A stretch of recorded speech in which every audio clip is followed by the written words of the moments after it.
విసుగు చెందని విక్రమార్కుడు చెట్టు వద్దకు తిరిగి వెళ్ళాడు. చెట్టుపై నుంచి శవాన్ని దించి భుజాన వేసుకొని ఎప్పటిలాగే మౌనంగా శ్మశానం కేసి నడవసాగి.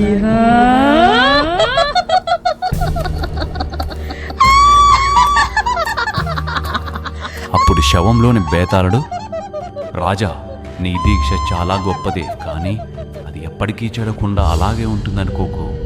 భయమన్నది ఏమిటో తెలియని ప్రగల్భుడు సైతం అతి స్వల్ప కారణానికి భయపడిపోయాడు. శ్రమ తెలియకుండా నీకు ప్రగల్భుడి కథ చెప్తాను, విను.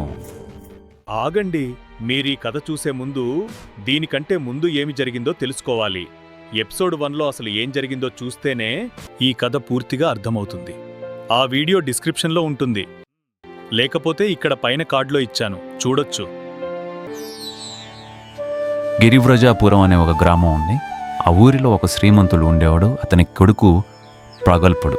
బాల్యంలో కూడా అతనికి భయం అంటే ఏమిటో తెలిసేది కాదు. పెద్దవాడైతే భయం అదే తెలుస్తుంది అనుకున్నారు. కానీ వాడు పెరిగి పెద్దవాడయ్యే కొద్దీ వాడికి అపాయాలంటే మరీ నిర్లక్ష్యం అయిపోయింది. పొద్దున లేచింది మొదలు వాడు అన్ని సాహసాలే చేసేవాడు. అటువంటి పనులు చేయడానికి భయం లేదా అని ఎవరైనా అడిగితే ఎదురు ప్రశ్న వేసేవాడు. నీకు భయం లేదా? నాకు భయం లేదు. భయం అంటే ఏమిటి?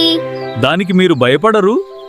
నేను దానిని అధిగమించగలను. భయం నాకు భయపడుతుంది. ప్రగల్భుడు తల్లిదండ్రులు తమ కొడుకు గురించి చాలా భయపడేవారు.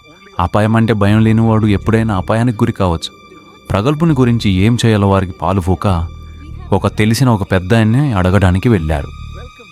స్వామి, మా కుమారుడికి భయం అంటే ఏమిటో తెలియడం లేదు. అపాయం అంటే నిర్లక్ష్యం చేస్తున్నాడు స్వామి. మీరు మీ కుమారుణ్ణి గురించి అనవసరంగా బెంగపడకండి. మీ బెంగ మూలంగా వాడు మారడు. ఒకరోజు అతనికి భయం ఏమిటో తెలుస్తుంది.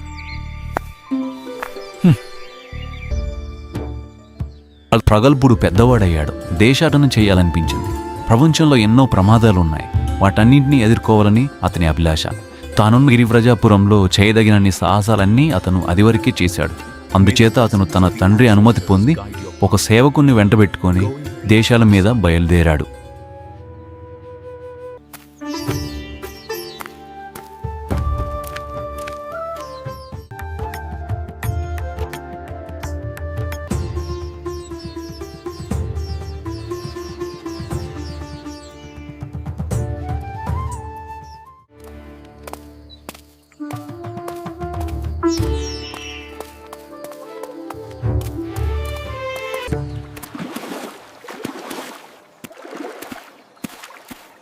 వాళ్ళు చాలా గ్రామాలు చూశారు.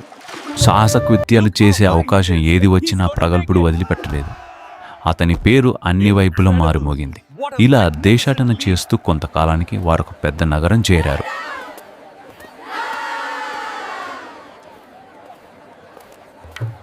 అది ఒక వర్తక కేంద్రం, పుణ్యక్షేత్రం కూడాను. ప్రగల్భుడు చేరిన సమయానికి నగరమంతా యాత్రికులతోనూ వర్తకులతోనూ కిక్కిరిసి ఉంది. ప్రగల్భుడికి బస చేయడానికి స్థలం దొరకలేదు. నగరం చివర ఒక పెద్ద భవంతి ఉందని ఇల్లు వారు దాన్ని పాడుపెట్టి నగరం మధ్యలో తమకు గల మరొక భవంతిలో ఉంటున్నారని తెలుసుకున్నాడు. ప్రగల్భుడు నగరం మధ్యలో ఉంటున్న ఇంటికి వెళ్ళాడు. పాడుపెట్టిన ఇంటి యజమాని చనిపోయాడు. అతని భార్య తన కుమార్తెతో సహా ఉంటుంది. అమ్మా, నేను ఈ ఊళ్ళో కొంతకాలం ఉందామని దూరదేశం నుంచి వచ్చాను. నగరం వెలుపల మీ ఇల్లు పాడుపెట్టి ఉన్నదని విన్నాను. 4 రోజుల పాటు నేను అందులో ఉండటానికి అనుమతించగలరా? నీ ఇష్టం వచ్చినంత కాలం ఉండు నాయనా. నీకు అభ్యంతరం లేకపోతే నాకు లేదు. అప్పుడు ప్రగల్భుడు తన సేవకుని వెంటబెట్టుకుని పాడుబడిన ఇంటికి వెళ్ళి ఇల్లు బాగు చేయించి,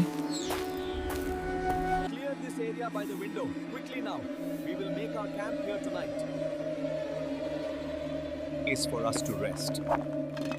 The cobwebs are thick, but it shall be done.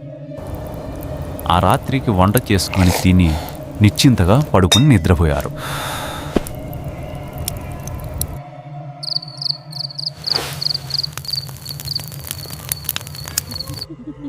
ఒక రాత్రి వేళ ప్రగల్భుడు మేల్కొన్నాడు. పైకప్పు నుంచి ఏవో మాటలు వినిపిస్తున్నాయి. నేను పైనుంచి పడితే ఏం చేస్తావు?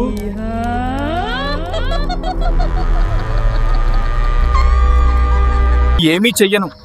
కావాలంటే నాపైనే పడు.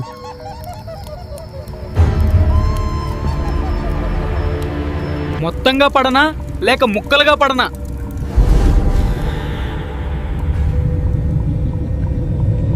నువ్వు నుసినుసిగా రాలినా నాకేమీ అభ్యంతరం లేదు. అతను ఆ మాట అన్న మరుక్షణం ఒక కాలు దబీయమని పైనుంచి పడింది. దాని తర్వాత ఒక చెయ్యి, ఇంకొక కాలు, తల, ఇలా శరీర భాగాలన్నీ ప్రగల్భుడి చుట్టూ రాలిపడ్డాయి.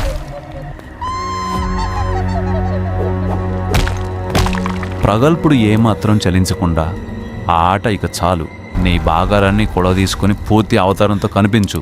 ఈ ఇంటిని పట్టుకొని ఎందుకు వేలాడుతున్నావో, ఎందుకు జనాన్ని భయపెడుతున్నావో చెప్పు అన్నాడు. అతను చూస్తుండగానే శరీర భాగాన్ని చేరుకొని ఒక ఆకారం ప్రగల్భుడు ముందు నిలబడి నీరసంగా ఇలా అంటుంది.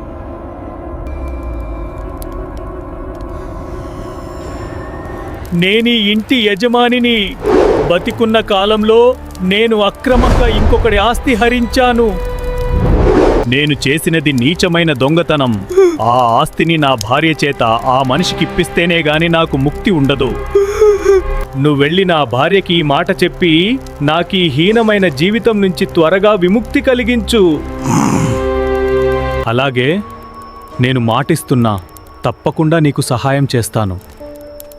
ప్రగల్భుడు చేస్తా అని మాట ఇవ్వగానే దెయ్యం మాయమైపోతుంది.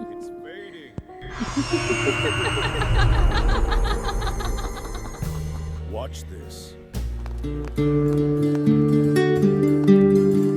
తెల్లవారలేదు, అయినా ప్రగల్భుడు వెంటనే బయలుదేరి ఇంటి యజమానురాలి వద్దకు చేరుకున్నాడు. అంత చీకట్లో అతను రావడం చూసి పాడుపెట్టిన ఇంట్లో అతనికి ఏదో భయోత్పాతం కలిగిందనుకుంది ఆ ఇంటి ఆవిడ. అమ్మా, ఆ ఇంట్లో దెయ్యంగా ఉన్నది మీ ఆయనే.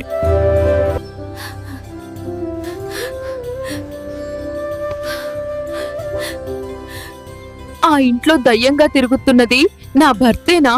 ఆయన చెప్పిన కుటుంబం నాకు తెలుసు. పాపం, వాళ్ళు కటిక దారిద్ర్యంతో బాధపడుతున్నారు. వాళ్లకు వాళ్ళ ఆస్తి వెంటనే ఇచ్చేస్తాను. నువ్వు నిజంగా ఎంతో ధైర్యవంతుడివి. కనుకనే నా భర్తకు విముక్తి లభించింది నాయనా. నువ్వు ఎక్కడి నుంచి వస్తేనేం మా కుటుంబానికి ఎంతో మేలు చేశావు. నా కూతుర్నిచ్చి పెళ్లి చేస్తాను. నిక్షేపంగా మాతోనే ఉండిపో. మరెక్కడికి వెళ్ళకు బాబు. ఆమె కూతురు చాలా చక్కనిది, బుద్ధిమంతురాలను. కానీ ప్రగల్భుడికి సాహస కృత్యాలు చేయాలని ఉండటం చేత అతనికి ఒక చోట స్థిరపడిపోవాలని లేదు. నన్ను క్షమించండి, నేను ఒకచోట స్థిరంగా ఉండను. అపాయాలను వెతుక్కుంటూ తిరిగేవాడికి బ్రహ్మచర్యమే మేలు. ఇదిగో ఈ 2 పావురాలు గుర్తుగా మీకు నా బహుమతి తీసుకోండి. ఆమె కూతురు 2 పావురాలను పంజరంతో సహా అతనికి బహుమానంగా ఇస్తుంది. ప్రగల్భుడు తన సేవకుడితో సహా నగరం నుంచి బయలుదేరాడు. వాళ్ళు తెల్లవారుతూనే బయలుదేరి మధ్యాహ్నానికల్లా ఒక అందమైన వన ప్రాంతం చేరుకొని చెట్ల నీడలో విశ్రాంతి తీసుకుంటున్నారు.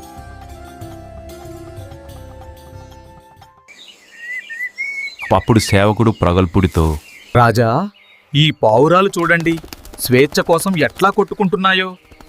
మన వెంట ఇవి దేనికి? నిజమే. ప్రగల్భుడు పంజరం తలుపు తెరిచాడు. వెంటనే పావురాలు పైకెగిరి ప్రగల్భుడి ముఖం ముందు రెక్కలు పెద్ద చప్పుడుతో ఆడించి ఎగిరిపోయాయి. వాటి రెక్కల చప్పుడుకు ప్రగల్భుడి గుండె గుబుక్కుమన్నది. అతను క్షణం పాటు భయపడ్డాడు. అంతే, ఆ క్షణంలో అతని తత్వం అంతా మారిపోయింది. దేశాటన చేయాలని, సాహస కృత్యాలు చేయాలని ఇంతవరకు ఉండిన ఉత్సాహం ఒక్కసారిగా అంతరించిపోయింది.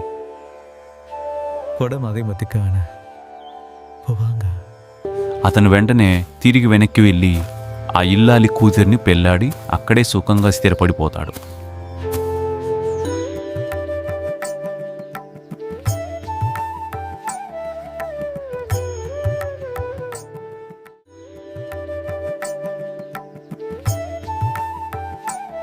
బేతాళుడు ఈ కథ చెప్పిన తర్వాత ఒక ప్రశ్న వేస్తాడు.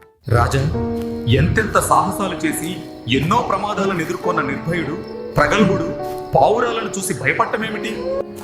ఈ ప్రశ్నకు సమాధానం తెలిసి కూడా చెప్పకపోయావో నీ తల పగిలిపోతుంది. అప్పుడు విక్రమార్కుడు ఇలా సమాధానం చెప్తాడు. భయం అపాయం వల్లనే కలుగుతుందనుకోవటం పొరపాటు. సాహస కార్యాలు చేసేవారంతా భయం ఎరగని వాళ్ళు అనుకోవటం కూడా పొరపాటే. మహాయోధుడికి కూడా భయం ఉండవచ్చు. భయమన్నది అనుభవం లేనివాడు ఎలాంటి ప్రమాదాన్నైనా ఎదుర్కోగలుగుతాడు. ప్రమాదం యొక్క స్వభావం తెలియనప్పుడే భయం అన్నది ఏర్పడుతుంది. పావురాలు సాధువులే గాని అవి తమ రెక్కలతో అసాధారణమైన ధ్వని చేస్తాయి. అలాంటి చప్పుడు ముఖం ఎదుట అకస్మాత్తుగా కలగటంతో ప్రగల్భుడు దడుచుక్కున్నాడు. విక్రమార్కుడు ఈ విధంగా సమాధానం చెప్పేసరికి అతనికి మౌనభంగం కలుగుదానే బేదార్లు వెంటనే శవంతో సహా మాయమై మళ్ళీ వెనక్కు వెళ్ళి చెట్టుపై వేలాడుతూ ఉంటాడు.